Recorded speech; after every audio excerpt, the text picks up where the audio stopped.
We're Silicon Valley entrepreneurs fulfilling a mission to bring messages of hope from the other side of the veil.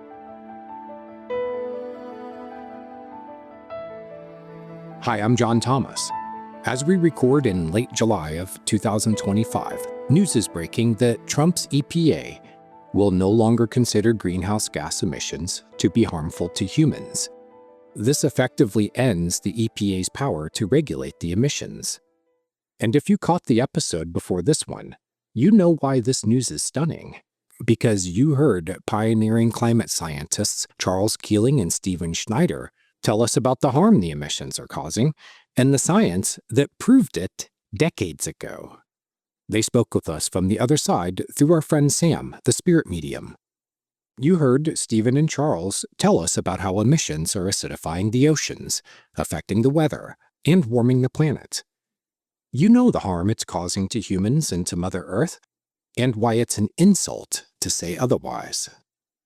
It's also an insult to the countless activists whose tireless work and dedication managed to get us this far.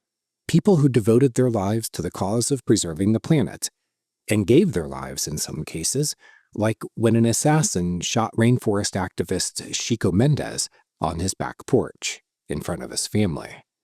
The son of a cattle rancher, angered by Chico's defense of the land and the rights of rubber tappers like himself, pulled the trigger.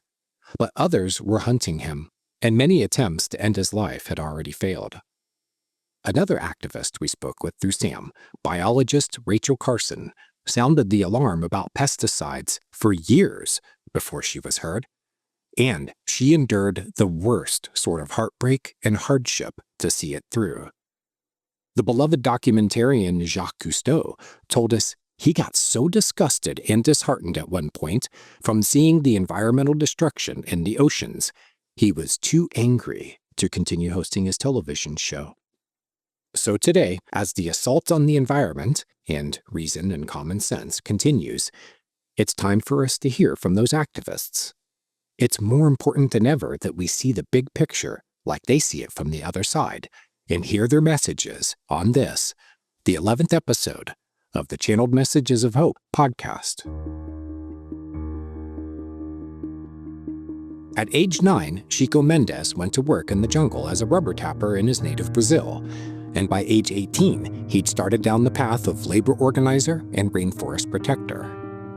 The exploitation of the labor of natives like himself in pursuit of the latex from rubber trees, nicknamed white gold, was bad enough, but the introduction of synthetic rubber caused a shift toward clearing the rainforest for the raising of cattle.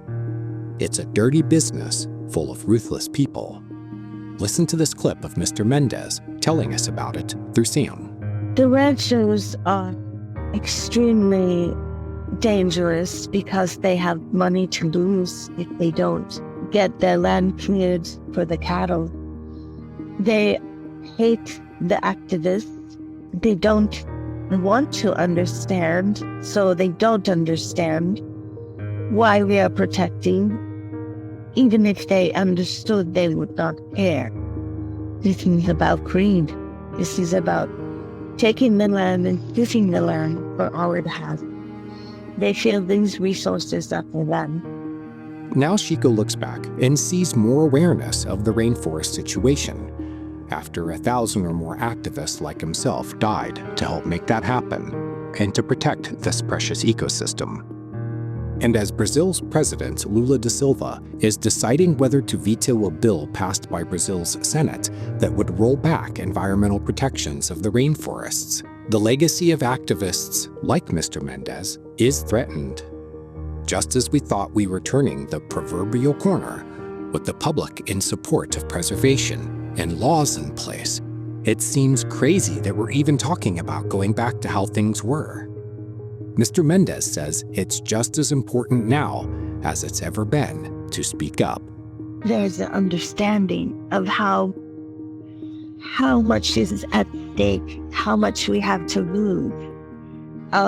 But I think that people feel powerless because they don't understand why the rainforest is dying off. They don't fully understand that this is a man-made thing, not a phenomenon.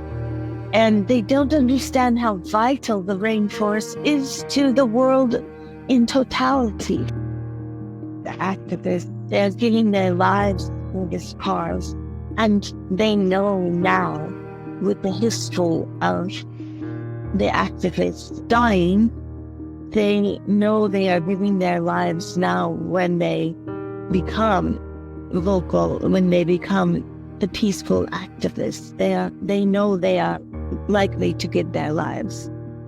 And I want them to know their lives have not been in vain. Good will come from this.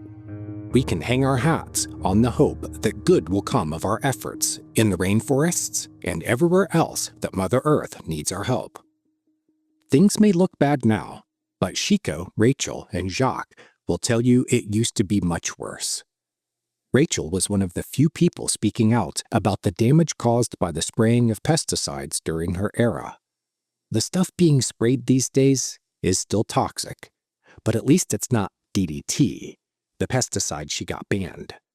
Being a female scientist in a male-dominated field didn't help either. No one wanted to hear that the same chemicals that promised agricultural miracles were also poisoning people and wildlife. Instead of plantation barons and dangerous ranchers in the Brazilian rainforests, Rachel faced off against the chemical companies in the U.S.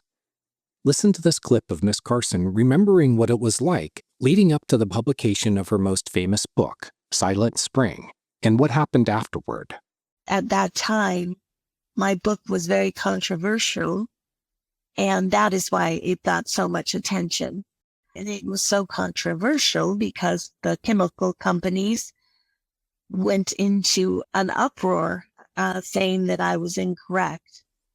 And then President Kennedy and the Secretary of Interior, they followed through, and they started having hearings, and there were several bills introduced, and they found out that I was correct in what I was saying about these chemicals. But I know today there's even question about some of the chemicals that are being used.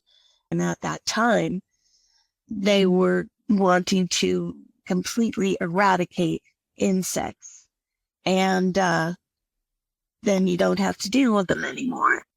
There are insects that take care of insects. You know, nature has a cycle full of interrelationships. And that, again, was man trying to make some money. And in the meantime, poisoning wildlife, poisoning people, poisoning food. And cattle were dying, horses were dying, farmlands, people that worked on farms were developing cancer and other serious terminal illnesses. So that's why my book was so controversial, because it involved money and greed, and the chemical companies had a good thing going. And you can't deny that it's about us wanting to dominate nature. To Rachel, the issue isn't as much about the chemicals themselves, but their overuse and improper disposal. And it's about the greed of the chemical companies driven to sell more product, despite knowing the consequences just as well as Miss Carson. And it's not just the damage those chemicals cause on land, but also in the seas and oceans. Jacques Cousteau pioneered underwater documentary filmmaking, taking viewers into a world with all its aquatic beauty most had never seen, but he also bore witness to the destruction caused by mankind. Despite how it upset him and the fact that the destruction continues, he still has hope. There was a time when I was making films to show people the ocean and the marine life. That was my mission, to introduce people to that. But I started to get very pessimistic about the environment after about 25 years, because I became very cynical. I became too dark for my TV show, and I became angry because I saw what was happening to the ocean. But my message of hope is to say that I believe that we are in good hands because I have great faith in mankind. And I believe that people are beginning to revolt and to care. And it's amazing to see all of these young people so passionate about the sea and preserving the coral reefs. And it is up to them to carry on, and I feel that they will. Captain Cousteau is particularly encouraged by the advances he's seeing in replacing traditional plastics with alternatives made from kelp and seaweed. So much plastic ends up in the oceans, where it breaks down and enters the food chain. During our conversation, he spoke passionately about enlisting everyone's help in picking up plastic litter. They are harvesting seaweed and kelp to create reusable plastic, and that will reduce the manufacturing of one-use plastics greatly. This is sustainable plastic, renewable plastics. I know that as we speak, it is happening, and there is something called aquaculture, and it is seaweed and kelp farming. And also the seaweed kelp can be used in feeding for cattle and creating biofuel. It also regenerates the marine ecosystem. So there's great progress here. I know that this is something that is happening, forming an industry of its own, and also giving people much needed income from this type of harvesting, and it is actually good for the ocean. Please be aware of the refuse at the beaches. Please pick up anything you see, but most especially pick up the plastic. Plastic is so detrimental. I know that there are individuals and some small companies that are working on ways to remove plastic from the oceans. I do not think there is anything that is news-breaking at this time, but it is something that is definitely being explored by people. The activists on the other side continue to be keen on developments here on Earth, in particular with people who've followed in their footsteps. Chico has his eye on developments with the SAFE project, the Stability of Altered Forest Ecosystems, which studies how to design landscapes to minimize the cost of agricultural production to biodiversity. As a guide on the other side, he is connected with the people of the forest today and the activists giving their lives to save them. He tells us in the next clip how that kinship extends to the other side. Yes, I am working with the people that live in the forest. I am working to guide them through this. Wish I were better at this, but I am trying to keep them safe and trying to keep them in their environment. I am working with the activists to help to meet them when we cross over, and they're giving their lives for this cause. Do you see these activists after they cross over on a regular basis? And are they also trying to help the people on Earth? Yes, we all have our roles, and so I am there to greet them and to comfort them when they cross over, and then they move on. When the activists were still on Earth, were you a guide for them? Yes. Do you think they understood you were their guide? I would like to think so. I think they understood.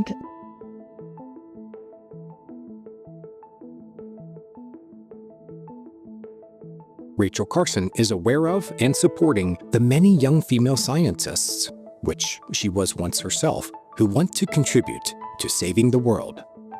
In previous episodes, we shared a revelation that came out from our conversations with all 19 souls featured in the Channeled Messages of Hope audiobook that they take special interest in and act as spirit guides for people alive today who are carrying on their work. In the following clip, Rachel gives advice for how to connect with the other side in that way. Call on your guide or guides in meditation. Ask them to give you their name or give you their purpose for being with you. Ask them to show themselves to you in some way. That doesn't necessarily mean a physical picture of them, but just to ask. And those requests are answered because it makes it easier for the guides to do their work when they are recognized. And then it becomes a one-to-one relationship. Jacques Cousteau is following the continuing efforts of organizations like Greenpeace to protect the oceans. He asks for you to support that organization. And he mentioned another one that bears his name. He tells us that he is delighted to see that his grandchildren are carrying on his legacy. I have grandchildren today that are carrying on the work that I began. There is also Cousteau 2050, which is analyzing the seafloor. And that is run by my granddaughter, Alexandra. And they're setting up ocean analysis stations. My entire family is working on conservation in some way, whether it is filming as an oceanographer or it is my grandson, Gideon, who is also working on ocean floor analysis. We are all very invested and I am immensely proud. And I know that this is something that is paramount right now to mankind, is to save this planet while we still have time.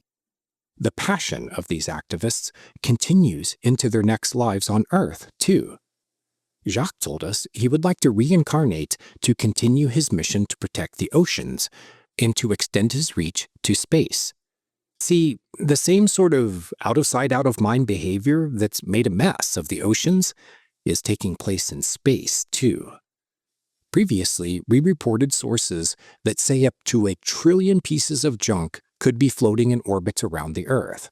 But since then, we read what 7 experts said in Science magazine, that the number could be closer to 100 trillion pieces. Everything from rocket boosters to paint chips. They say we are repeating the same mistakes in space as we have on Earth. Rachel Carson's thoughts about her next incarnation are driven by how she died in her last one, from cancer. Pesticide exposure is strongly linked to certain types of cancer, but she told us it has more to do with not wanting anyone else to have to suffer and die like she did. I would like to incarnate. I'm not certain when I will be doing that, but I would like to incarnate, and I would like to actually work more in the medical field and working toward advances toward ending cancer. That's because I actually experienced cancer and it was quite ravaging to my body and my emotions, my emotional self and my spiritual self. And that's something that I am very passionate about and would like to come back in the body and work toward that. Chico Mendes was always a man of the people, and for his next incarnation, he's planning to continue in that role. I want to work to help the people of my country, the people of the world that do not have enough to eat, that are in poverty. I want to help to give them hope, to give them light in their life, to be in a place where they do not have constant worry of where their food will come from or where the money will come from. That's what I want to work on. The hope these activists shared in our conversations with them is contagious and not dampened by what's happening in the news right now. They see the bigger picture, and in that picture is a future world that does what it needs to protect the environment. I admit, it's hard to see from where we sit right now, but from their vantage point, there is a lot to be encouraged about. Rachel Carson may have said it best. I would just like to say that man, the human race, is full of wonder. There's so many things that we're capable of, so many things that we've accomplished. And I feel that the human race is amazing and capable of many great things. But we've also realized that we are also capable of being highly destructive. And if we could set our egos aside and not look toward personal gain and look toward living with nature, living with the earth. And I feel like a shift is coming. I'm not certain when, but I'm starting to feel quite a shift within the human race, realizing that they are just humans after all. And I feel like if there's anyone who believed in the capabilities of mankind, it's myself. I know that they can do great things. They just need to channel that into saving and protecting this earth. Channel that energy into saving and protecting this earth. If we put the same effort into that as we do, say, developing AI or making war, we could work environmental miracles. From where I sit, I see two possible paths to making that happen. One is the path of desperation. Things on Earth get so bad that the outcry to save us from self-destruction grows too loud and urgent to be ignored. But the second path is one of enlightenment to the fact of the interconnectedness of everything. Interconnectedness is a spiritual path for most people, but some of the world's best scientists are saying that we may be able to prove it their way, through observation, study, and experimentation. We may have a huge revelation coming that changes how we understand ourselves and the world as one whole interconnected organism. But it's already happened for those of us connected with the other side and our Mother Earth. We know this truth and aren't waiting for some authority to confirm it. We already know through experience. Simply open your heart and connect, and Mother will take care of the rest. Channeled Messages of Hope ask the other side of the veil what we can do about global warming and climate change. And while they gave us answers from many different perspectives, including scientific, political, and social, the answer we can all put into effect right away is the spiritual solution offered by souls like St. Francis, Gandhi, and Wayne Dyer. We featured the three of them in past episodes and played for you their messages about using focused intention to heal the planet. Then we ran across parapsychologists and activists that are on our wavelength. They created a free app called Planet Minute to direct our collective energy toward healing the Earth. There is a lot of published research showing that the group practice of focused intention can bring down the rate of violent crime, heal the sick, and heal the planet. So what do you say we give it a try right now? Join us in giving the next minute to the planet. Focus on your heart space. Place your hands over your heart. Breathe into that space. Feel your chest expand. Breathe out, let go of any tension. Do it again. Breathe into that space, expand your chest. Breathe out. Become aware of where you are at this moment on the planet, and think about the heart of the planet deep down inside it. Breathe into your heart space, generate a feeling of gratitude, and as you breathe out, feel that gratitude travel from your heart to Mother Earth's. Now, picture the rainforest. Feel it healing. Feel grateful. Let that feeling flow from your heart to the planet's heart. Now picture the oceans and seas and the coral reefs. Breathe into your heart and breathe out a feeling of gratitude that they are healing. Picture the people who have cancer. Breathe into your heart and breathe out the strong desire that they be healed. The power of intention is real because the universe itself is responsive to us, most of all to our hearts. Love is the most powerful feeling of all. When you feel it in your heart, it vibrates out so that everyone and really everything around you feels it too.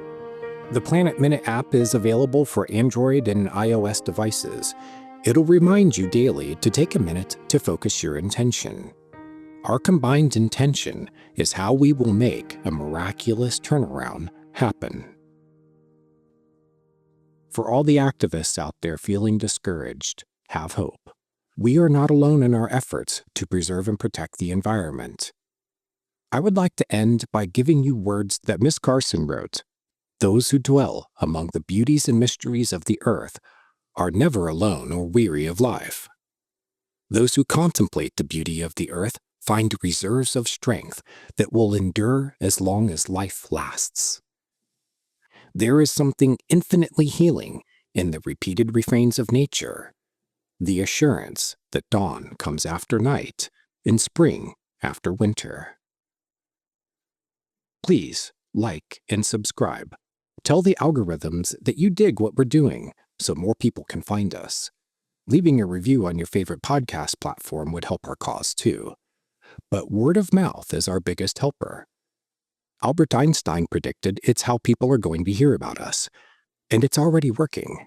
People are thrilled to hear about these powerful messages of hope, and they know the truth of what Miss Carson said many decades ago. Dawn really comes after night, and spring after winter. I'm John Thomas. Thank you for joining us and being part of this mission. And now, final words from Miss Carson. She says, I like to define biology as the history of Earth and all its life, past, present, and future. To understand biology is to understand that all life is linked to the Earth from which it came. It is to understand that the stream of life flowing out of the dim past into the uncertain future is in reality a unified force, though composed of an infinite number and variety of separate lives. The human race is challenged more than ever before to demonstrate our mastery, not over nature, but of ourselves.